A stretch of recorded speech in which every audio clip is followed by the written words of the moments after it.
deal. It's grass that I've dried out, and then I've had a little bit of moisture too. Trying to get the right moisture content is the whole trick to making pellets. It'll stay together in a ball. I also have some here that's just dry, and this is the way that I rake it up. You can see that that doesn't hold the shape at all, and that's dry and straw. Then I have some here that's decidedly too wet. You know, that's sort of almost mushy. So I find that it's better off to make it a little bit on the wet side, and then put a little bit of dry to get it to the ideal circumstance.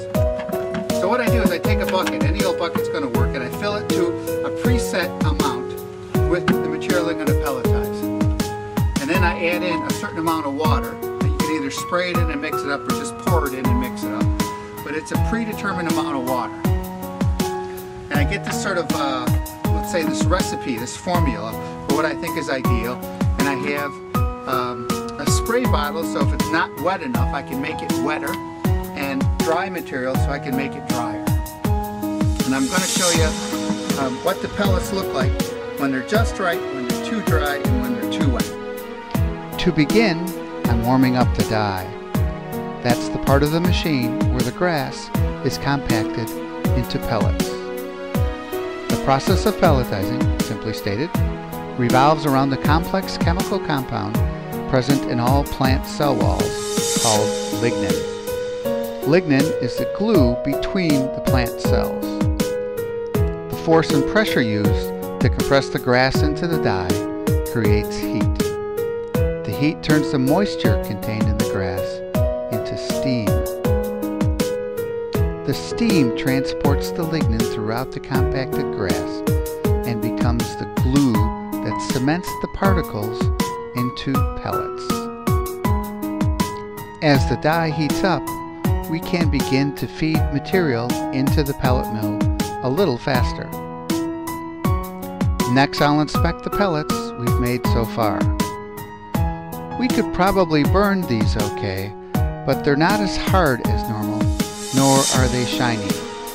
The lignin has not been transported throughout the entire pellet. So we'll place these pellets back into the mill now that the dye is at the proper temperature. The steam rising is an indicator that the pellet process is working. The temperature of the dye is now nearly ideal. The pellets being produced are smooth, shiny, and very hard. They're also quite warm. Now we can feed grass in at a faster rate, making sure not to let a bridge block the inlet and stop the flow of pellets. Here's an example of a bridge blocking the flow of material. This material is also too dry. If it were run through the mill, lack of moisture means it would exit the mill as particles, not pellets. Try to add some water. The other extreme is too wet. Too much moisture and the grass flows around the rollers rather than through the dye. Add some drier material to correct this problem. Okay, so this is what they're like coming out. Ow, they're hot.